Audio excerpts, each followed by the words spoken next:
कई बार आपने देखा होगा कि आपको ऐसे पार्टनर्स आप अट्रैक्ट करोगे जो आपको डिसरिस्पेक्ट करते हैं, जो आपको ह्यूमिलेट करेंगे, जो आपके अंदर अंतर आत्मा को हिला देंगे इतना कुछ बुरा भला आपको बोल के। ट्रॉमाज और वुंड्स जब ट्रिगर होते हैं तो दिल तो दुखता है, पेन भी होता है, और जब तक आप उस पेन को हील नहीं करोगे तो डेफिनेटली हर कार्मिक रिलेशनशिप पेनफुल तो रहेगा। तो कार्मिक रिलेशंस जो नॉर्मली होते हैं, आपको लगता है कि कार्मिक रिलेशन वाले जो पार्टनर्स हैं वो ज़िंदगी भर साथ रह सकते हैं?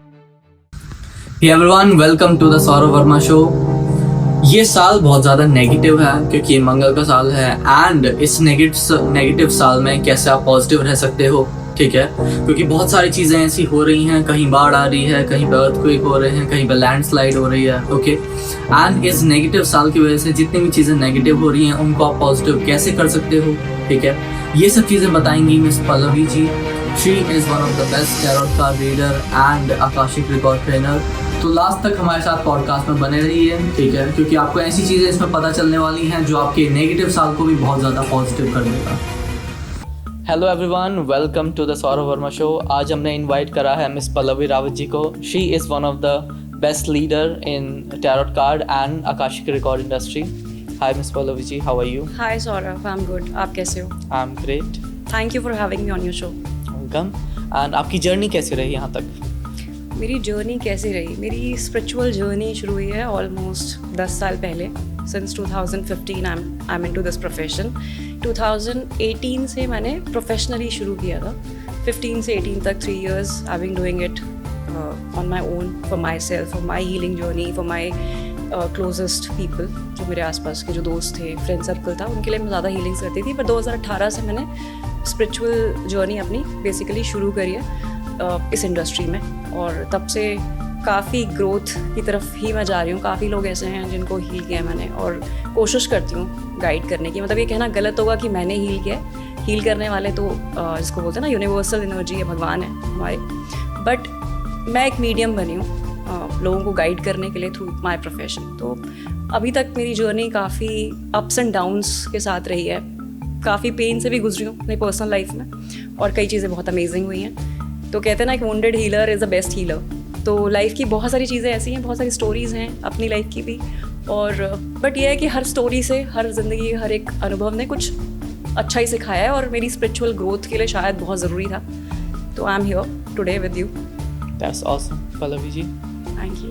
आपकी जर्नी की जो स्टार्टिंग थी वो कैसे हुई स्पिरिचुअलिटी में? स्पिरिचुअलिटी में मेरी जर्नी की स्टार्टिंग कैसे हुई? There was a time, I think 2015-16 की बात है, काफ़ी स्ट्रेसलेस और एंजाइटी से मैं गुजर रही थी। एस्ट्रोलॉजर्स बोलते थे राहु की दशा चल रही है मेरी, तो बहुत रेस्टलेसनेस और बहुत एंजाइटी मुझे फील हो रही थी। बहुत विजन्स आते थे, और टू बी ऑनेस्ट मेरी फैमिली में इस बैकग्राउंड से ज़्यादा लोग नहीं हैं। ज़्यादा मैं बोलूँगी कि ज़्यादा है ही नहीं। My mother is very spiritual, she is very religious also, but spirituality और रिलीजन को मैं थोड़ा डिफरेंट रखती हूँ। बट कोई, मैं शायद एक ऐसी थी जिसको विजन्स आने शुरू होते थे बहुत ज़्यादा, और I was having a lot of experiences in my dreams, in my day to day life, और वो मुझे बहुत रेस्टलेस कर रहा था। मुझे अपने आंसर्स नहीं मिल रहे थे कि क्यों मेरे साथ ऐसा हो रहा है। सिर्फ इसी कारण से मैंने पहला टैरो सेशन लिया था अपना, और वो मेरी ज़िंदगी की शुरुआत थी स्पिरिचुअलिटी में और इस प्रोफेशन में। उसके बाद मैंने पीछे मुड़ के नहीं देखा, तब से बस ये जर्नी आगे बढ़ ही रही है। आपकी स्पिरिचुअल जर्नी में एनर्जीज़ का क्या रोल है? एनर्जीज़ का सबसे ज़्यादा इम्पॉर्टेंट रोल है, क्योंकि आपकी एनर्जीज़ के थ्रू ही हम कहीं ना कहीं पे आपके एनर्जीज़ के साथ अपने टैरो के थ्रू कनेक्ट करते हैं। एनर्जीज़ होती हैं आपके सबकॉन्शियस माइंड, कॉन्शियस माइंड का वो हिस्सा, कुछ ऐसा हिस्सा जो आप दिखा रहे हो, जो सबकॉन्शियसली आपको पता है, कुछ आपके जिसको हम बोलते हैं आपके कॉन्शियस में है बट इट्स नॉट अवेकन्ड। तो वो भी एनर्जी के थ्रू हम अपने टैरो से चेक करते हैं। तो हमारे लिए एनर्जी वर्क ही सबसे इम्पॉर्टेंट चीज़ है इस प्रोफेशन में, कि आप क्या, और आपकी ऑरिक फील्ड क्या है, आप क्या एनर्जी लेकर आए, वो आपके आसपास के लोग, आपका एनवायरनमेंट आपकी एनर्जी डिसाइड करता है, जिसको हम बोलते हैं ऑरिक फील्ड। तो डेफिनेटली आप और मैं भी इस टाइम पे साथ में बैठे हैं, तो हम एक ही एनर्जी फील्ड के आसपास बैठे हैं। पूरा यूनिवर्स, पूरा ब्रह्मांड एक ही एनर्जी के अंदर आता है। तो उसी एनर्जी के थ्रू हम एक दूसरे से कनेक्ट करते हैं। और आपने सुना होगा, साइंस में भी बोलते हैं कि energy can't be destroyed, it can just be transform from one thing to another. तो कहीं ना कहीं पे बस वही एक लॉ है हमारा एनर्जी का, जिससे हम आपके एनर्जी के थ्रू टैरो से आपके कॉन्शियस सबकॉन्शियस माइंड को लेकर आपके कार्ड्स रीड करते हैं। ठीक है, तो ये एनर्जी रिलेशन पे भी इम्पैक्ट करती है? बिल्कुल करती है। एनर्जी सबसे ज़्यादा रिलेशनशिप्स पे ही इम्पैक्ट करती है, क्योंकि जब से हम आए हैं इस धरती में रिलेशनशिप्स के साथ ही हमारी शुरुआत होती है ना। सबसे पहला अगर हमारा रिश्ता बनता है वो हमारा अपनी मदर के साथ बनता है, तो एक रिश्ता तो है। जनरली लोग रिलेशनशिप्स को, रिश्तों को रोमांटिक रिलेशनशिप से ज़्यादा जोड़ते हैं, बट कई सारे रिश्ते होते हैं जब से आप इस धरती पर आए हो, आपका पहला रिश्ता ही मदर के साथ है, आपके फादर के साथ है, आपके पेरेंट्स के जो पेरेंट्स होते हैं, आपके ग्रैंड पेरेंट्स होते हैं, उनके साथ है, फिर सिबलिंग्स हैं। तो आपकी एनर्जी डेफिनेटली आपके रिश्तों को पूरी तरह से इफ़ेक्ट करती है, आपका माइंड, आपकी कॉन्शियसनेस। फॉर एग्जांपल मैं यहाँ बैठी हूँ आपके सामने, अगर मैं बहुत नेगेटिव इंसान हूँ, हर चीज़ पे नेगेटिविटी ढूंढने की कोशिश करती हूँ, और आपके साथ मेरा सपोज़ एक वर्केबल रिलेशनशिप भी है, जैसे हम अभी काम कर रहे हैं साथ में बैठ के, अगर बहुत ही नेगेटिव एनर्जी में और नेगेटिव वाइब में अगर मैं हूँ, तो शायद आपको मुझसे बात करना बैठ के शायद इतना अच्छा ना लगे। और अगर मैं बहुत पॉजिटिव एनर्जी में हूँ, बहुत हैप्पी एनर्जी में हूँ, तो हो सकता है आपकी खुद की एनर्जीज भी अगर लो हो तो हम बात करके शायद हो सकता है आप हील हो जाएं, आपको अच्छा लगे। तो ऐसा होता है, इसीलिए हम जब छोटे बच्चे होते हैं, आपने देखा होगा छोटे बच्चों से बात करके हमें कितना अच्छा लगता है, चेहरे पे मुस्कुराहट आ जाती है ना। तो हर रिश्ता हमारे आसपास का हमारी खुद की एनर्जी पे ही डिपेंड करता है कि हम किस तरह से कौन सा रिश्ता कैसे अट्रैक्ट करते हैं। तो सबसे पहले कार्मिक रिलेशन को आप कैसे डिफाइन करते हो? कार्मिक रिलेशन, ओके। तो कार्मिक रिलेशनशिप बेसिकली हमारे वो रिश्ते हैं जो हमारे पास्ट लाइफ से कहीं जुड़े हैं। कुछ अनफिनिश्ड बिजनेस अगर हमारा रह जाए किसी सोल के साथ, अनफिनिश्ड बिजनेस जैसे कि कुछ कार्मिक सेटलमेंट आपका एक दूसरे के साथ रह जाए, तो कहा जाता है कि आपको वो लेसन सिखाने के लिए, वो जो कार्मिक साइकिल आपने पूरी नहीं करी, वो लेसन जो आपने सीखा नहीं किसी एक सोल के साथ पास्ट लाइफ में, वो अगले कई जन्मों तक वो सोल आपके साथ कनेक्ट करती है एक रिलेशनशिप में। तो ज़रूरी नहीं है कि वो कार्मिक रिलेशनशिप में आप पहले लवर्स की तरह थे तो अगले रिलेशनशिप में भी आप, अगले जन्म में भी आप लवर की तरह ही आओगे।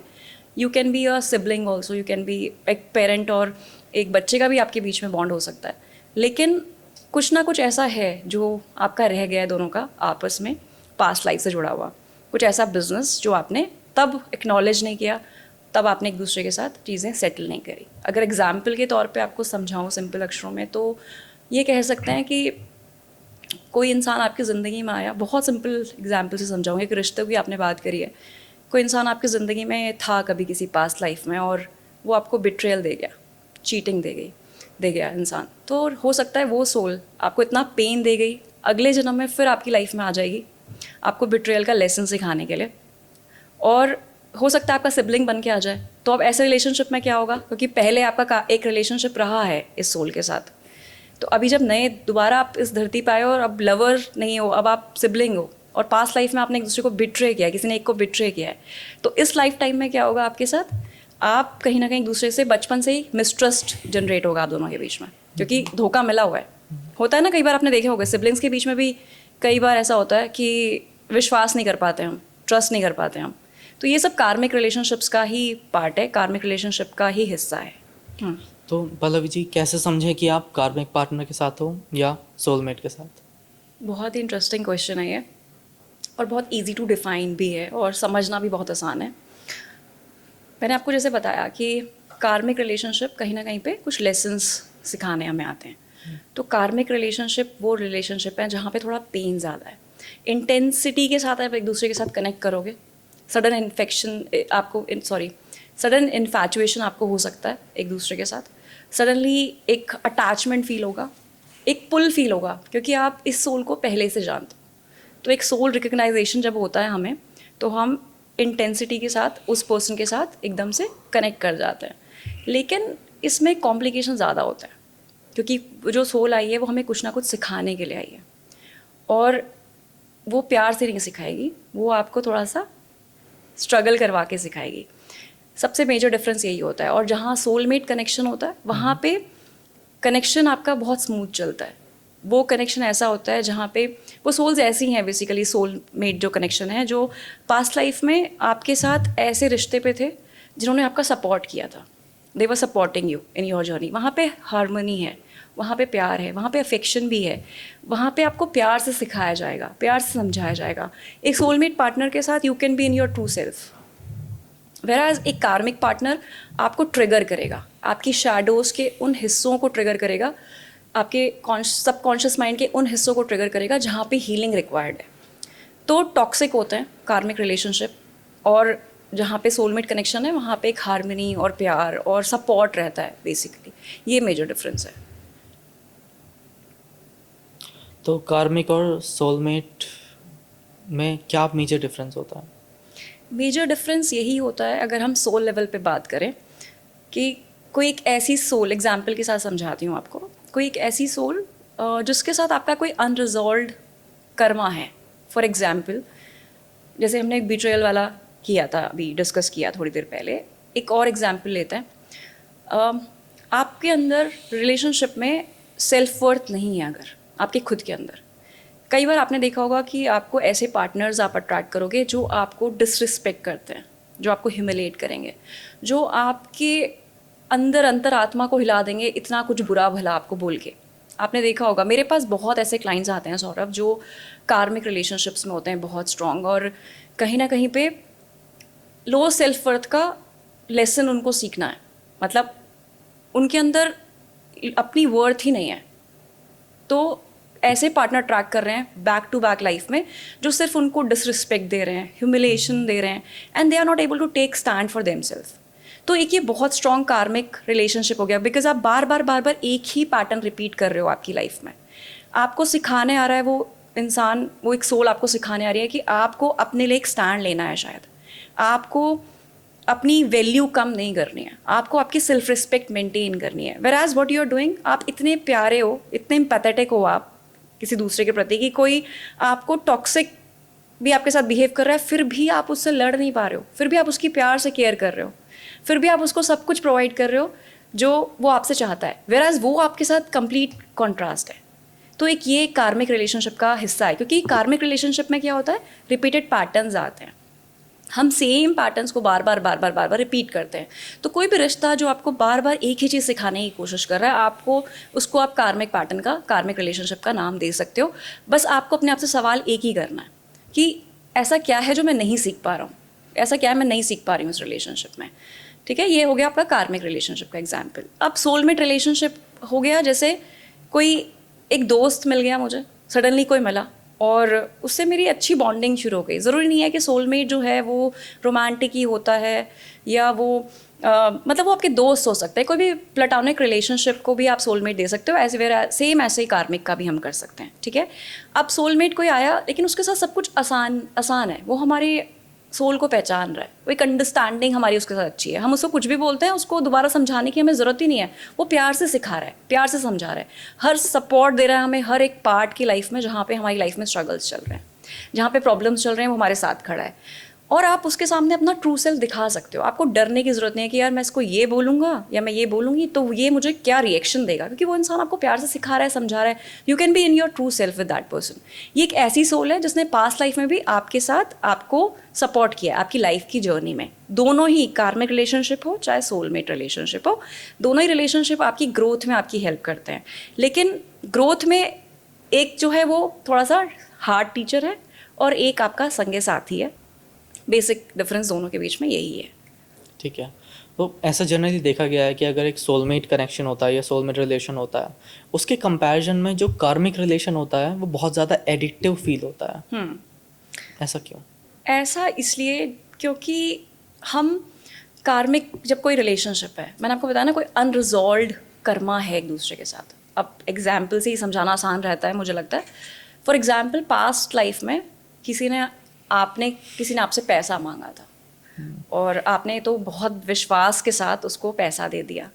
ठीक है, और वो इंसान क्या करेगा, वो पैसा लेकर भाग गया और आपका पूरा नुकसान, और वो आपने कुछ ऐसा दे दिया उसको जो शायद आपके पास सब कुछ जो बचा था वो यही कुछ था।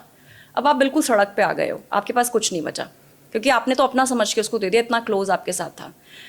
अब एक ट्रॉमा आपके अंदर डेवलप हो गया उस चीज़ को लेकर पास्ट लाइफ से, कहीं ना कहीं वो हमारे सबकॉन्शियस माइंड में, हमारी मेमोरी में रह जाता है।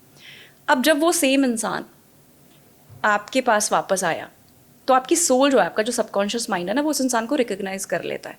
वो ट्रॉमा आपका रिकग्नाइज होता है कहीं ना कहीं पे, तो आपको एक फेमिलियरिटी सी लगती है उस इंसान के साथ कि ये बंदे के साथ मेरा कुछ इंटेंस रिलेशनशिप है, कुछ रह गया है इसके साथ, तो आप एकदम सडन पुश, जिसको बोलते हैं ना पुश एंड पुल वाली जो कंडीशन होती है, वो क्रिएट होनी शुरू हो जाती है किसी कार्मिक पार्टनर के साथ। इसीलिए इतने एडिक्टिव होते हैं, क्योंकि ना आप उनको छोड़ पाते हो, ना आप उनके साथ रह पाते हो। एक ऐसा पैटर्न बन जाता है, एक ऐसा लूप बन जाता है सौरभ, जहाँ हम सिर्फ फंसे रह जाते हैं उसी कार्मिक साइकिल में, और तब तक जब तक आप अपना लेसन नहीं समझ जाते हो। फिर क्या करेगा ये कार्मिक इंसान, आप कार्मिक पार्टनर, कार्मिक जो भी आपकी रिलेशनशिप आपकी लाइफ में आया, वो सेम ट्रिगर देगा आपको। क्योंकि आपको शायद, सपोज फॉर एग्जाम्पल दे रही हूँ, कर्मा सेटल कब होता है? अब पास्ट लाइफ में क्या किया उसने? आपके पैसे चुरा लिए। इस लाइफ में हो सकता है आप उसके चुरा लो। अच्छा, ऐसे तो सेम काइंड ऑफ, मतलब अब उसको पेन मिलेगा क्योंकि उसने आपको पेन दिया था। Can be vice versa as well. अगर पास्ट लाइफ में आपने उसके पैसे चुरा लिए और आपने उसको बहुत बुरी तरह से बिट्रे कर दिया इस मोमेंट पे, अब वो आपकी लाइफ में आएगा तो वो आपके साथ वो पेन देगा। और जब वो पेन देगा ना आपको, क्योंकि वो कहीं ना कहीं हमारे सबकॉन्शियस माइंड का एक मेमोरी का एक हिस्सा है, तो हम ट्रिगर जल्दी होते हैं। एग्जाम्पल है, अगर बचपन में आपने देखा होगा, कोई अगर आप कभी कोई स्विमिंग पूल में तैरने गए और आपको एक एक्सपीरियंस हो गया कि मैं यहाँ डूबने वाला हूँ, और आप हाथ पैर मार रहे हो, वो ट्रॉमा कई बार हमें बहुत लंबे अरसे तक भी हमारे पीछा नहीं छोड़ता। हर बार स्विमिंग पूल में जाने से पहले इंसान सोचता है कि कहीं ऐसा ना मैं डूब जाऊँ, एक फोबिया की तरह डेवलप हो जाता है कई बार, करेक्ट? तो ऐसे ही, इसी वजह से जो होता है, एक दूसरे को जो रिकग्नाइजेशन है, दूसरा जो ट्रॉमाज एक दूसरे के साथ है, जो इंटेंस पेन आपने एक दूसरे को दिया है, और जो अनरिजॉल्व बिजनेस आप एक दूसरे के साथ है, यूनिवर्स कहता है कि मेरा लॉ तब पूरा होता है जब दोनों का हिसाब किताब बराबर होगा। मतलब अगर किसी ने एक को पेन दिया है, the other soul has to go through the same kind of pain, the same kind of trauma, तब वो अकाउंट सेटल होंगे। जब तक वो अकाउंट सेटल नहीं होते, वो दोनों लोग एक दूसरे के साथ एज एन एडिक्शन की तरह पुश एंड पुल डायनामिक में रह जाते हैं, उसी कार्मिक लूप में फंसे रह जाते हैं। इसीलिए इतना पेनफुल है, इसीलिए इतना एडिक्टिव है, क्योंकि कुछ रह गया है पास्ट का जुड़ा हुआ आपसे। तो कार्मिक रिलेशंस जो नॉर्मली होते हैं, आपको लगता है कि कार्मिक रिलेशन वाले जो पार्टनर्स हैं वो ज़िंदगी भर साथ रह सकते हैं? रह सकते हैं। कार्मिक रिलेशनशिप वाले पार्टनर ज़िंदगी भर साथ रह सकते हैं, बट रिलेशनशिप काफ़ी चैलेंजिंग रहेगा। क्या क्या चैलेंजेस आएंगे आपके अकॉर्डिंग? जो आपके लेसन्स है, ऐसे बोला जाता है स्पिरिचुअल वर्ल्ड में, देयर आर 40 लेसन्स। तो 40 लेसन्स में से कोई भी कुछ लेसन्स जो आप सीखने एक दूसरे के साथ आए हो, वो लेसन पे आप गोल गोल तो घूमेंगे जब तक आपको वो समझ में नहीं आ जाता ये लेसन क्या है। तो चैलेंजिंग डेफिनेटली होंगे। जैसे मदर और बच्चे आपने देखे होंगे, जनरली ये रिलेशनशिप अच्छे होते हैं, कंफर्ट होता है, ट्रस्ट होता है। बट कई मेरे पास ऐसे क्लाइंट्स आते हैं जो मदर और बच्चों के बीच में भी चैलेंजेस रहते हैं। कई पेरेंट्स आपने देखे होंगे ऐसे, अगर आप नॉर्मली ज़िंदगी में, कि कई पेरेंट्स ही अपने बच्चों के लिए चैलेंजेस खड़े करते रहते हैं, है ना? क्योंकि कहीं ना कहीं पे वो पेरेंट और वो जो बच्चा है, वो कहीं ना कहीं पे कुछ कर्मा एक दूसरे के साथ लेकर बैठा। हो सकता है पास्ट लाइफ में उस बच्चे ने पेरेंट्स के साथ इतना कुछ प्रॉब्लम क्रिएट किया हो। तो ये जो पैटर्न्स बन रहे हैं हमारे कार्मिक रिलेशनशिप के, कार्मिक पैटर्न्स एक दूसरे के साथ, जो हमारे अनरिजॉल्व बिजनेस एक दूसरे के साथ हैं, ये कहीं ना कहीं तब तक हमें फॉलो करते रहेंगे जब तक we are not going to learn our lessons. तो मेरी एडवाइस रहती है अपने क्लाइंट्स को ये कि आप कोशिश करिए उन पैटर्न्स को फाइंड आउट करने की, कि ऐसा बार बार लाइफ में क्यों हो रहा है मेरे साथ, ऐसा क्यों हो रहा है कि एक इंसान के साथ मैं सेम चैलेंजेस बार बार फॉलो कर रहा हूँ, और सेम तरह के मिसअंडरस्टैंडिंग्स भी हो जाती हैं। जैसे फॉर एग्जांपल है कि ये कोई लव रिलेशनशिप में है, दो लोग, और वो सेम ही चीज़ पे लड़ रहे हैं। एग्जाम्पल है कि एक ईगो एक लेसन है, जैसे मैंने आपको बोला 40 लेसन्स हैं, उनमें से कुछ लेसन सीखने, एक ही लेसन सीखने से, और अब हम कई जन्म लेते रहते हैं। अब दो लोग हैं, वो ईगो कॉम्प्रोमाइज़ करना सीखना चाहते हैं, उनकी लर्निंग है कि हमें ईगो बैटल में नहीं जाना है। बार बार आपको ईगो क्लैशेस हो रहे हैं, सब कुछ है, प्यार है एक दूसरे के बीच में, लेकिन क्योंकि लेसन आपका ईगो को दरकिनार करने का है, तो आप दोनों एक दूसरे की ईगो बार बार इस तरह से ट्रिगर करोगे कि आप बार बार सेम कार्मिक लूप में फंसते जाओगे। ये कार्मिक पैटर्न है। तो जब तक आप सीखोगे नहीं, ये रिलेशनशिप चलते रहेंगे। नहीं तो कई बार ऐसा भी देखा गया है कि एक इंसान अपना लेसन ले लेता है, उसको समझ में आ जाता है कि मैंने अपनी ईगो कॉम्प्रोमाइज़ करनी है यहाँ पे, और वो जो अपना लेसन ले लेता है, वो कहीं ना कहीं उस रिलेशनशिप से बाहर निकल जाता है। लेकिन जिस दूसरे इंसान ने वो लेसन नहीं लिया, कई बार, क्योंकि आपका वो लेसन आपके लिए बचा है, तो कोई दूसरा इंसान भी ज़िंदगी में आएगा तो भी सेम टाइप ऑफ लेसन देने आपको आएगा। इसीलिए आपने कई बार देखा होगा रिलेशनशिप में सेम पैटर्न्स में और सेम तरह के लोग हम अट्रैक्ट करते हैं। कई बार होता है कि एक ने चीट किया, दूसरा पार्टनर आया उसने भी चीट किया, तीसरा आ रहा है उसने भी चीट किया, तो ये सेम पैटर्न्स आते रहते हैं। तो डेफिनेटली एक कार्मिक रिलेशनशिप थ्रू आउट लाइफ रह सकता है जब तक आप अपने लेसन्स नहीं सीखते या आप में से कोई एक अपना लेसन नहीं सीखता। एक ने सीख लिया तो वो जनरली चला जाता है लाइफ से। अच्छा, पार्टनर में से किसी एक ने भी सीख लिया तो जनरली चला जाता है। अगर आपको दोनों को ज़िंदगी भर साथ में रहना है ना, तो फिर आपको दोनों को लेसन सीखने पड़ेंगे, दोनों को म्यूचुअल अंडरस्टैंडिंग दिखानी पड़ेगी, दोनों को उस लेवल पे आना पड़ेगा कि आपको कॉन्शियसली अवेकन होना पड़ेगा दोनों की सोल को, कि हमें दोनों को एक दूसरे के साथ रहना है और साथ रहने के लिए हमें यहाँ पे अपनी ईगो को दोनों को कॉम्प्रोमाइज़ करना पड़ेगा। अदरवाइज़ फिर एक ही कॉम्प्रोमाइज़ करता रहेगा तो दूसरा अपना लेसन नहीं ले रहा है, एक ने ले लिया, वो रिलेशनशिप से निकल सकता है। तो हर कार्मिक रिलेशन पेनफुल होता है? जनरली येस, चैलेंजिंग तो होता है, पेनफुल भी होता है, कई बार बहुत टॉक्सिक भी होता है, बिकॉज लेसन है, सिखाना है और यूनिवर्स थोड़ा सा हार्ड टीचर होता है कभी कभी हम पे। तो डेफिनेटली जो हमें सीखना है वो हमारा कार्मिक पार्टनर ही सिखाने आया है। आपके जो ट्रॉमास को, आपके जो वुंड्स हैं उन्हीं को ट्रिगर करने आया है, और ट्रॉमास और वुंड्स तो जब ट्रिगर होते हैं तो दिल तो दुखता है, पेन भी होता है, और जब तक आप उस पेन को हील नहीं करोगे तो डेफिनेटली हर कार्मिक रिलेशनशिप पेनफुल तो रहेगा। नहीं तो चैलेंजेस तो बहुत आते हैं रिलेशनशिप में। तो क्या कार्मिक रिलेशन हर जन्म में रिपीट होते हैं? जैसा कि मैंने आपको बताया कि डेफिनेटली जब तक आप लेसन नहीं सीख जाते, क्योंकि कार्मिक रिलेशनशिप का एक ही मकसद है, आपको आपके लेसन सिखाना। और हम लेसन्स क्यों सिखाना, हमारा एक रीज़न होता है, बिकॉज आपको 40 जो हमारे लेसन्स हैं जिनकी मैंने बात करी, कुछ नाम ले लेती हूँ आपके सामने तो आपको आसानी हो जाएगी। जैसे ईगो मैंने बताया, बिट्रेयल, ट्रस्ट, फॉरगिवनेस। आपने देखा होगा कई लोग जल्दी फॉरगिव कर देते हैं, कई लोगों को फॉरगिवनेस का नाम ही नहीं पता, छोटी सी भी कोई गलती कर दे तो वो पकड़ के बैठ जाते हैं। तो लेसन्स है ना, तो कैसे किसी एक इंसान के लिए फॉरगिवनेस आसान है और दूसरे के लिए वही चीज़ पे फॉरगिव करना बहुत मुश्किल, लेसन्स है ना। तो इसीलिए जो हमारे ट्रिगर्स है ना कार्मिक साइकिल्स पे, कार्मिक रिलेशनशिप्स में, ये ट्रिगर बार बार रिपीटेड आपकी लाइफ में रहते हैं और बार बार आपके पास आपकी यूनिवर्स भेजता है और डिफ़िकल्टी से समझाने की कोशिश करता है और प्यार से भी। फॉर एग्जाम्पल देती हूँ आपको, क्योंकि मुझे लगता है एग्जाम्पल से ज़्यादा कनेक्शन बनता है व्यूअर्स का।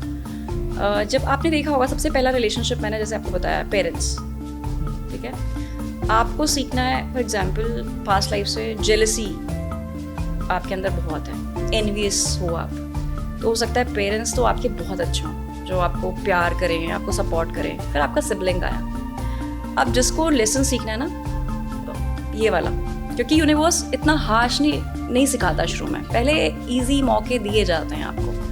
तो अब आपको एनवियस जेलसी वाला एक जिसको बोलते हैं रिलेशन, एक आपको लेसन सीखना है। तो आपका सिबलिंग के साथ, आपका सिबलिंग भी बड़ा प्यारा है, सपोज छोटा भाई है, छोटी बहन है, आपसे हर तरह से जो आप कर रहे हो आपका सपोर्ट कर रहा है, बट वो आपके सबकॉन्शियस माइंड में एक एनवियस एनर्जी है कि मेरे पेरेंट्स जब से छोटा भाई आया है, छोटी बहन आई है, मेरे तो पेरेंट्स इसी का ध्यान देते हैं ज़्यादा। तो आपने एनवियस एनर्जी ले ली अपने ब्रदर को लेकर। अब ये तो आपका लाइफ का लेसन था, लेकिन ब्रदर आपका जो भाई है, छोटा सिबलिंग है, वो फिर भी आपको प्यार कर रहा है, सपोर्ट कर रहा है, वो तो अपनी तरफ से पूरी चीज़ें अच्छी करने की कोशिश कर रहा है। वेराज आपके पेरेंट्स को भी समझ में आ रहा है कि हमारा ये बच्चा थोड़ा क्रिटिकल है, तो इसको पूरी तरह से सपोर्ट करते हैं, उसको सब वो अपने प्यार भरे जेस्चर से भी सिखाने की कोशिश कर रहे हैं। लेकिन क्या हो रहा है कि आप जैसे जैसे बड़े हो, अभी आपने सीखा नहीं अपना लेसन, तो सिबलिंग्स तो चले जाते हैं एक टाइम के बाद अपने अपने रस्तों पे लाइफ के, है ना, सब अपनी अपनी फैमिलीज़ में बिजी हो जाते हैं। अब आप आए थोड़े से बड़े हुए, आप दोस्तों से एनवियस, तो दोस्त कई बार, अभी तो क्या था, ब्रदर और सिबलिंग्स तो थे, पेरेंट्स भी सपोर्ट कर रहे थे, अब फ्रेंड्स आएंगे, आपके आसपास के जो लोग आएंगे, आप टीनेज में हो, आपके आसपास के जो है वो थोड़ा सा और आपको क्यों इतना इंपॉर्टेंस देंगे। तो हो सकता है एक इंसान फिर भी थोड़ा प्यार और दिखा दे, बट दूसरे लोग बोलेंगे ये इंसान ही जेलस वाला है, इसको तो हमसे जेलसी होती है, वो फिर थोड़ा सा डिफिकल्ट हो गया। फिर आप और बड़े हुए, फिर आप ऐसे रिलेशनशिप में चले गए जहाँ पे आपको पार्टनर आपसे हर चीज़ में बेटर दिख रहा है, आपको दिख रहा है, हो सकता है आप उससे कई चीज़ों में बेटर हो, बट आपका सबकॉन्शियस माइंड बोल रहा है यार ये इंसान मेरे लिए इस इंसान के अंदर 10 तरह के टैलेंट्स हैं, मेरे अंदर नहीं, इसको अटेंशन मिल रही है, मुझे नहीं मिल रही, तो वो चीज़ फिर आपके पार्टनर के साथ, और हो सकता है फिर आपका पार्टनर कोई ऐसा मिले आपको जो इधर उधर से जिसको इतनी अटेंशन मिल जाए और आपसे इतना बेहतर हो कई चीज़ों में कंपैरेटिवली कि आपको वो जो आपका एनवियस वाला जो पार्ट था ना वो लो सेल्फ कॉन्फिडेंस में नहीं बन जाए। तो आपके जो लेसन्स है ना वो धीरे धीरे यूनिवर्स डिफिकल्ट करता रहता है। तो अगर आप बचपन में सीख जाते तो इतना डिफिकल्ट नहीं होता बड़े होके। अब एक पार्टनर ने सिखाने की कोशिश करी, हो सकता है ब्रेकअप हो जाए, आजकल तो बहुत कॉमन है रिलेशनशिप में, नहीं सीखा आपने, चला गया पार्टनर, अब आपके अंदर लो सेल्फ वर्थ भी आ गई, फिर आपने दूसरा पार्टनर भी, आपने अनहील्ड होकर दूसरा पार्टनर भी अट्रैक्ट कर लिया, अब सेम टाइम ऑफ पार्टनर हो सकता है वो उससे और डिफिकल्ट लेसन दे। तो जैसे जैसे लाइफ बढ़ती रहती है, पैटर्न्स बढ़ते रहते हैं, आप अपने लेसन्स नहीं सीख रहे हो, लेसन्स थोड़े यूनिवर्स डिफिकल्ट करता रहता है हमारे लिए। तो कार्मिक पेन को अगर स्पिरिचुअल ग्रोथ में कन्वर्ट करना है तो कैसे होगा? बहुत ही सुंदर क्वेश्चन है, क्योंकि मुझे लगता है कि पेन से तो हम सभी गुजर रहे हैं किसी ना किसी हद पे, है ना। सब रिश्तों से, कोई रिश्तों में परेशान है, कोई काम में, तो पेन तो सबको है। किस तरह से इस पेन को हम अपनी पावर में कन्वर्ट कर सकते हैं? पहली चीज़ मुझे लगता है एक्सेप्टेंस होनी चाहिए कि जो पेन आपको मिल रहा है ना कहीं उसकी जिम्मेदार आप खुद हो। कैसे? क्योंकि जो लेसन्स आपको सिखाने के लिए आपका पार्टनर आया था, आपका सिबलिंग था सपोज, जैसे मैंने एग्जाम्पल दिया, आपने लेसन नहीं ले रहे हो, आप बार बार सेम रिपीटेड पैटर्न में अपनी मिस्टेक्स रिपीट कर रहे हो, है ना। तो कहीं ना कहीं पे आपकी वो गलती को आपको एक्सेप्ट करना पड़ेगा, तो एक्सेप्टेंस होनी चाहिए। बट हमें सबसे ज़्यादा प्रॉब्लम सौरभ कहाँ हम लोग फेस करते हैं, वो ये कि जब कोई हमें पेन देता है ना तो हम उस पेन पे ज़्यादा फोकस करते हैं, हमें लगता है हम तो विक्टिम हैं, तो हम कैसे गलत हो सकते हैं। करेक्ट। कहीं ना कहीं पे आप देखोगे जब इंसान को पेन होता है बहुत पूरी तरह से, जब दर्द से गुजर रहा है, किसी ने आपको बिट्रे कर दिया, किसी ने आपको धोखा दे दिया, आप कभी ये नहीं सोचोगे कि मैंने कुछ गलत किया है। जनरली लोग सोचते हैं इसने मेरे को दिल दुखाया, मेरा दिल दुखाया, मैं दुखी हूँ, मैंने कई मौके दिए इसको लाइफ में, बट इसने मेरे को इतना दर्द दिया, इतना दुखी किया, मैं तो फिर भी सब कुछ बिच के इसके लिए सब कुछ करती रही। तो जब आप इस फीलिंग में रहते हो ना, जब आप अकाउंटेबिलिटी नहीं लेते हो, यहाँ पे आपको अकाउंटेबिलिटी क्या लेनी है, क्योंकि शायद आपका लेसन था, आपको उस इंसान ने, जिस इंसान ने आपको इतना बार बार दुख दिया है, दर्द दिया है, आपको वहाँ पे क्लियर बाउंड्री सेट करना was your lesson. May be आपका लेसन था कि आपको आपकी सेल्फ वर्थ, आपकी सेल्फ इस्टीम जो थी, वो शायद आपका लेसन था, आपने नहीं लिया, आपने बिल्कुल नहीं लिया। तो आप उसको एक बार नहीं 10 बार मौके देते रहे, तो वो दर्द किसने चूज़ किया? आपने एक बार भी उठ के आवाज़ नहीं उठाई, एक बार भी आपने नहीं बोला उसको पलट के कि तुम मेरे साथ गलत कर रहे हो। बजाय आपने कन्फ्रंट करने के, आपने शायद उसको बोला कि चल ठीक है अगली बार मत करना, जो कि आपने एक अच्छे इंसान होने के नाते, एक अच्छे ह्यूमन बीइंग जो हमारे उसमें हम देखते हैं एम्पैथेटिक हो आप, बहुत ज़्यादा एम्पैथ हो आप, आपने शायद उसको कई मौके दे दिए इस तरह से, बट आपने अपना लेसन नहीं सीखा। तो जब आपने वो लेसन नहीं सीखा तो अब आप क्या करोगे? जब वो सोचो कि आप लेसन नहीं सीख रहे हो, तो यूनिवर्स क्या करेगा? उस इंसान को कभी आपसे खुद ही वो इंसान आगे निकल जाएगा, आपको अबंडनमेंट करके चला जाएगा, छोड़ के चला गया फॉर एग्जाम्पल। तो अब आपके अंदर वो पेन है, वो ग्रीविंग है, उस पेन और ग्रीविंग को अब आप दूसरे को सिर्फ ब्लेम करने में निकाल देते हो कि मेरे को इसको ब्लेम गेम करना है, मैं इसको ब्लेम क्योंकि इसने मेरे साथ गलत किया। तो पहली चीज़ है उसकी अकाउंटेबिलिटी लो कि ऐसा खुद से सवाल पूछो, ऐसा क्या था जो आप रिपीटेड साइकिल पे गलत कर रहे थे, पहली चीज़। दूसरी चीज़ ग्रीव। हम क्या करते हैं, रोना हमें लगता है it's a sign of weakness, लेकिन जब आप ग्रीविंग में जाते हो ना, आप फील करते हो वो चीज़, हम रिजेक्ट करने की कोशिश करते हैं। तो स्पिरिचुअल ग्रोथ अगर आपको चाहिए तो आपको हर इमोशन को फील तो करना पड़ेगा। If you will keep rejecting that emotion, चाहे वो पेन हो, तो जब आप रिजेक्ट करोगे वो कहीं ना कहीं हमारे सबकॉन्शियस माइंड में एक ट्रॉमा की तरह रह जाएगा। But when you will grieving के भी स्टेजेस होते हैं, वो अपना एक अलग पार्ट है, but you have to feel that, let your self feel that, let your soul grieve for that कि मुझे तो प्यार था, मैंने प्यार किया, मैंने प्यार दिया, सामने वाले ने मेरे साथ गलत किया, तो मुझे उस चीज़ की एक्सेप्टेंस है कि शायद मैंने भी यहाँ पे बाउंड्री सेट नहीं करी, तो मेरा लेसन ये था। तो मैं दूसरा क्या करूँगी, ग्रीविंग कर लूँगी कि चलो ठीक है, मैं उसको रिजेक्ट नहीं करूँगी इस इमोशन को, क्योंकि है तो मेरा खुद का इमोशन। अगर मैं रो भी रही हूँ ना, अगर मैं प्यार भी फील कर रही हूँ, तो वो मेरा खुद का इमोशन है, वो दूसरे इंसान का इमोशन नहीं है। तो let your self feel that, free your soul to feel that pain, reject मत करो। दूसरा, तीसरा फॉरगिवनेस। जब तक आप फॉरगिव नहीं करोगे you will keep attaching your self to the other person. Now वो इंसान तो निकल गया ज़िंदगी से, उसने अपनी ज़िंदगी शायद एक नई सिरे से शुरू भी कर ली, बट आपने क्या किया है, आप अटके हुए उसके साथ, आप ग्रजेस होल्ड कर रहे हो। क्योंकि जब कोई इंसान दर्द दे के जाता है ना सौरभ, तो हमें लगता है कि इसने इतना दर्द दिया ना, इसके साथ यूनिवर्स कुछ ना कुछ बुरा ज़रूर करेगा। कई बार हम सोचते हैं, और मेरे पास ऐसे बहुत क्लाइंट्स आते हैं जिनके सवाल होते हैं कि मुझे इतना दुख दिया है मेरे पार्टनर ने, अब आप ये देखकर बताओ कि इनको इनके कर्मों का फल कब मिलेगा। सो यू नेवर नो कि ये शायद आपके कर्मों का फल था पास्ट लाइफ का। कभी आपने शायद उसको इतना ग्रीविंग दिया था, या आपने कोई लेसन लेने थे, आपने नहीं वो लेसन लिए कहीं ना कहीं पे। तो जब हम फॉरगिव करते हैं किसी को तो हम उसको रिलीज़ कर देते हैं, वेयर एज जब हम ग्रजेस होल्ड करते हैं तो हम उस इंसान के साथ अटैच रहते हैं, उस पेन के साथ अटैच रहते हैं।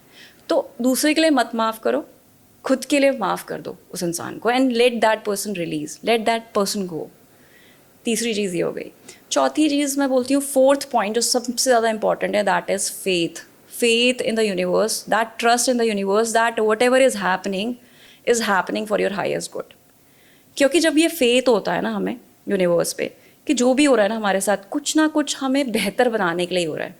बिकॉज यूनिवर्स सिर्फ और सिर्फ एक ही चीज़ जानता है, वो है to evolve your soul, to evolve you, to make you better, to make your soul।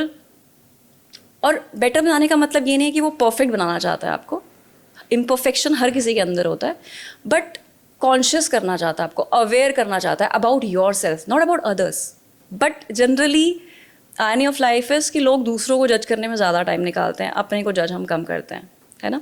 तो लास्ट चीज़ यही है कि जो भी हो रहा है ना मेरे साथ, वो सरेंडर कर दो उसको यूनिवर्स के आगे, कि कुछ ना कुछ इसमें पॉजिटिव ही है ना। आप देखोगे, you will realise it after few years कि whatever pain I have gone through, ये मेरे लिए बेहतर के लिए था। इसके बाद जो मेरी ज़िंदगी में मैंने चेंजेस लाए हैं, और जो मेरी ज़िंदगी में शायद कई नए लोग भी आए हैं हील होने के बाद, वो बहुत बेहतर थे। अगर मैं वहाँ रह जाता या मैं वहाँ रह जाती जिस इंसान ने मेरे साथ इतना बुरा किया है, तो कहीं ना कहीं तो मैं वहीं अटकी रहती, उसी साइकिल में अटकी रहती। तो मेरे जो लाइफ का ग्रोथ है ना, ये कैसे होता।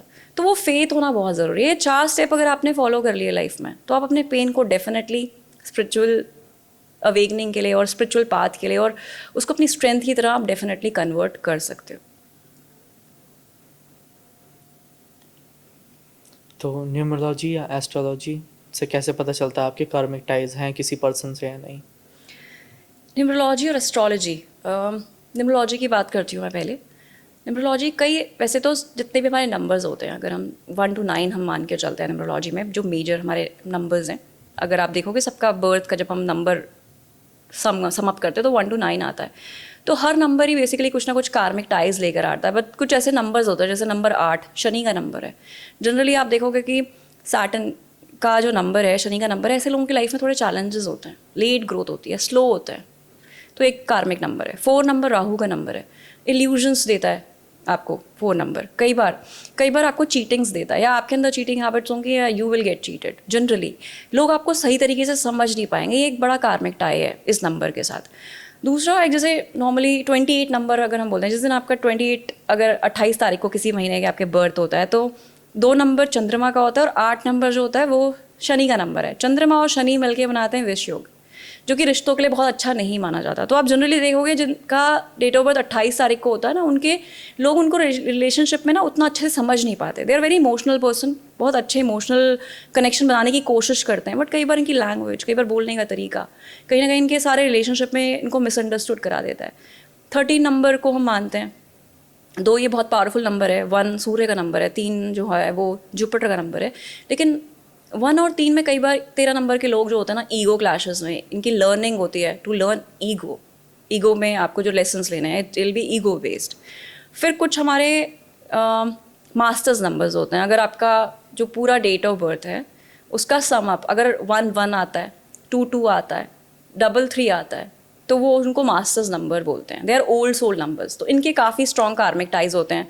तो ये तो न्यूमरोलॉजी का पार्ट है, बहुत सारे, ये अपने आप में सौरभ बहुत बड़ा टॉपिक है, ये कार्मिक टाइज है। बाकी एस्ट्रोलॉजी वाइज भी अगर आप चार्ट्स देखोगे तो आप राहु केतु की एक्सेस सबसे आसानी से आपको बता देती है कि आपका कार्मिक टाइज कौन से हाउस में। राहु आपको बता देगा कि आपको कहाँ एक्सपैंड करना है, एक्सपेंशन कहाँ करना है, और केतु की कहाँ से आपको डिटैचमेंट करना है, तो कहाँ आपका कार्मिक टाई है जो पास्ट लाइफ से होता आ रहा है। केतु के एक्सेस, राहु केतु एक्सेस बता देते हैं। दूसरा सैटर्न की पोजीशन बता देती है। जिस भी हाउस में सैटर्न बैठा है, शनि बैठा है, कहीं ना कहीं वहाँ आपको सरेंडर करना ही पड़ता है, वहाँ आपको सर्व करना पड़ता है। तो ये कुछ बेसिक चीज़ें हैं और जो हम देख सकते हैं अपने अपने चार्ट्स में, अपने नंबर्स के हिसाब से। अपने आप में काफ़ी बड़ा टॉपिक है, तो इसमें हम कभी और डिटेल में और बात कर सकते हैं। अदरवाइज़ ये पूरा आउट ऑफ द ट्रैक चली जाएंगी चीज़ें, बट ये बेसिक चीज़ें हैं जो मैंने आपको भी बताई। आप एनर्जीज को कैसे स्टडी करते हो कि कोई इंसान पॉजिटिव है या नेगेटिव है? एनर्जीज़ को हम कैसे स्टडी करते हैं? जो भी एक स्पिरिचुअल हीलर होता है ना सौरभ, वो कहीं ना कहीं पे क्लेयरवॉइंट होता है। उसकी third I it's more powerful, it's more जिसको बोलते हैं ओपन है, खुली हुई है। There intuitive. नाउ इंट्यूटिवनेस कहाँ से आती है? It's from your self awareness. ठीक है, तो कैसे हम पता करते हैं? आपकी इंट्यूशन बता देती है आपको। मेरे डेक हैं, टैरो कार्ड्स हैं, कार्ड्स बता देते हैं आपको कि सामने वाले की एनर्जीज़ क्या है, सामने वाले का ऑरा बता देता है। सबसे पहले उसका ऑरा स्कैनर, ऑरा अगर हम स्कैन करते हैं, ऑरा हम देखते हैं, उसके एनर्जीज़ कनेक्शन फील हो जाता है कि ये इंसान के अंदर कुछ स्ट्रेस चल रहा है, कुछ प्रॉब्लम चल रहे हैं, ये बहुत पॉजिटिव इंसान है, एनवियस है, जेलसी है। नॉर्मली देखो, आप देखोगे जर्नल लाइफ में भी ये इंट्यूटिवनेस ना सबके अंदर है, बिकॉज हम सभी स्पिरिचुअल बीइंग है ना, एक ही सोर्स से आए हैं। कहते हैं ना हम शिव तत्व हैं, सब शिव से आए हैं, या किसी भी रिलीजन को आप मानते हो, आप वहीं से आए हो, एक सोर्स ऑफ लाइट, उसी सोर्स ऑफ लाइट से आप आए हो। तो कहीं ना कहीं आप सब स्पिरिचुअल हो, और हम यहाँ पे आए हैं सिर्फ ह्यूमन एक्सपीरियंसेस लेने अपने। तो वो इंट्यूशन सबके अंदर है। It's just the more you're aware, the more your intuition are better, bang on. हाँ, तो आप जब हम किसी को देखेंगे, किसी का ऑरा हम देखेंगे, तो ऑरा देखकर बता सकते हैं कि इसकी एनर्जीज क्या है। और नॉर्मल टैरो रीडर्स, अगर हम सिर्फ टैरो रीडिंग करना जानते हैं, तो टैरो से सारी एनर्जीज हम कनेक्ट कर सकते हैं। कि ऑरा स्कैनर मतलब एक डिवाइस जो अलग से आता है, आप उसकी बात कर रहे हैं? डिवाइस होता है, यस, डिवाइस भी आते हैं ऑरा स्कैनर के, जो आजकल काफ़ी हैं अवेलेबल मार्केट में, उससे भी हम कर सकते हैं ऑरा स्कैन। और जनरली आपका ऑरा अगर हम देखें, मैं थोड़ा सा मेडिटेट करूँगी और आपको इफ आई सी, तो आई can see that, I can scan your aura basically. ठीक है, तो अभी आपको क्या फील आ रहा है मेरा ऑरा से? इस पॉजिटिव नेगेटिव? मुझे लगता है आपका ऑरा काफ़ी हद तक मुझे यहाँ पे थोड़ी सी नेगेटिव एनर्जीज भी दिखती हैं, और काफ़ी हद तक पॉजिटिविटी भी है। बहुत कुछ है शायद जो आप अचीव करना चाहते हो अपनी लाइफ में। Something is holding you back, and that gives you internal pain sometimes. जो अगर मैं गलत बोल रही हूँ तो आप बता सकते हो यूएस को, ठीक है। कभी कभी वो जो होल्डिंग बैक वाली एनर्जी है, that is coming from your own inner self. You are not able to free your self to the world. There is a part which you don't show to anybody, like not to your closest people as well. कहीं ना कहीं जो आपका और है उसके आसपास मुझे थोड़ा सा ग्रे एनर्जीज दिखती हैं। आप क्या कर सकते हो? Start having shower with Epsom salt. सेंधा नमक से नहाना शुरू करो। ये बहुत बेसिक रेमेडी है, बट ये बहुत पावरफुल रेमेडी है। नमक जो होता है ना, आपकी नेगेटिविटी, आपकी एनर्जीज को एब्जॉर्ब करता है, नेगेटिव चीज़ों को। तो उससे आप रोज़ नहाना शुरू करिए। Start using lavender oil. उससे थोड़ी सी पॉजिटिव वाइब्स आती हैं आपको। ऐसे हाथ में रख के, ऐसे रब करके ऐसे स्निफ कर सकते हो 3 times। So you will feel काम, योर माइंड विल बिकम काम मोर, ठीक है। अदरवाइज मुझे ओवरऑल ऐसा लगता है कि that your growth will be steady, और मतलब धीरे धीरे धीरे करके होगी, बट सडनली फिर एकदम से हाइक पे भी जा सकती है, which I am seeing in your aura. There are lot of positivity, there are lot of spiritual thing also, and I think your soul is, you are holding yourself back कुछ चीज़ों पे। Your soul wants to evolve now, and I think it's a time जो कहीं ना कहीं आपको evolve करने के लिए, कुछ हो रहा होगा लाइफ में भी ऐसा जो आपको इवॉल्व करने के लिए पुश कर रहा है आपको, आपकी सोल को। So I think you should start doing some sort of spiritual work as well. चाहे ब्रीदिंग एक्सरसाइज करो, ठीक है। रिलीजियस चीज़ें अलग होती हैं, स्पिरिचुअल चीज़ें डिफरेंट होती हैं। मैं आपको ये बोलूँगी कि रिलीजियस जो हम रिचुअल्स करते हैं, they are very powerful, they are very important, but अपना खुद का ऑरा, खुद की एनर्जीज को हाई करने के लिए वट एवर सूट्स यू, चाहे आपको एक दिया जला के अच्छा लगता है वो करो, ब्रीदिंग एक्सरसाइज करो, मंत्रा चैंटिंग, मंत्रा उच्चारण करो, बट किसी इंटेंशन के साथ करो। Maybe whatever you are doing, आप 10 चीज़ करते हो जो मुझे आपके ऑरा में दिख रहा है, दैट ये भी मुझे अच्छा लगता है, ये भी मुझे अच्छा लगता है, ये भी मुझे लगता है। कन्फ्यूजन है अभी, वही आपके ऑरा में है, थोड़ा कन्फ्यूजन, ठीक है। तो there are lot of lights which I can see, like there is grey, there is white also. Spirituality, spiritual आप हो, डेफिनेटली आप हो स्पिरिचुअल। सोल मांग रही है और स्पिरिचुअलिटी की तरफ जाना, बट कहीं ना कहीं अटैचमेंट्स है, पुराने जो अभी आई थिंक आपने लेट गो नहीं किए। कुछ चीज़ें जो लेट गो करनी है, अदरवाइज मुझे आपका बेसिक और काफ़ी पॉजिटिव लगता है। आपके हिसाब से कार्मिक रिलेशन से निकलने के बाद इंसान की पर्सनल ग्रोथ कैसे होती है? कार्मिक रिलेशनशिप से निकलने के बाद इंसान की पर्सनल ग्रोथ ही ग्रोथ होती है, क्योंकि तब होती है, लेकिन होती है बट तब होती है जब आपने अपने पहली बार हम एक ही टॉपिक पे आ रहे हैं, लेसन्स ले लिए, और दूसरा अगर आपने अपने आप को हील कर लिया। अगर आप अनहील्ड वे में कार्मिक रिलेशनशिप से निकलोगे तो there will be no growth, because फिर आप सेम कार्मिक पैटर्न में फंसोगे। लेकिन एक बार आपने अपना लेसन सीख लिया ना तो यूनिवर्स आपको ब्लेस करने लगता है। एग्जाम्पल से समझाऊँ कैसे? कोई इंसान है, उसको सीखना था अपने लिए सपोज पैसा कमाना, क्योंकि वो बहुत को डिपेंडेंट है अपने लाइफ में हमेशा से। अपने पेरेंट्स पे तो डेफिनेटली हर कोई रहता है, बट जैसे जैसे बड़े हुए आपको पार्टनर भी ऐसे मिले जिन्होंने सब कुछ आपके मुंह पे रख दिया, ठीक है? आपकी को डिपेंडेंसी बहुत ज़्यादा उस पार्टनर के साथ है, फाइनेंशियल ग्राउंड पे भी, इमोशनल ग्राउंड पे भी, हर तरह से। आप अकेले रह ही नहीं सकते हो। आपको इंडिपेंडेंस सीखने का लेसन भेजा था, आप नहीं सीख रहे हो, ठीक है? आप को डिपेंडेंट नहीं हो, तो यूनिवर्स कुछ ना कुछ ऐसा करेगा कि या तो वो पार्टनर आपको छोड़ दे फॉर एग्जाम्पल, या सडनली उसको फाइनेंशियल लॉसेस हो जाएं, तो जो सब कुछ आपको स्पून फीडिंग की तरह आसानी से मिल रहा था वो सडनली आपसे छीन लिया गया, क्योंकि आपको कुछ लाइफ में लेसन लेना था। और आपको लेसन क्या लेना था?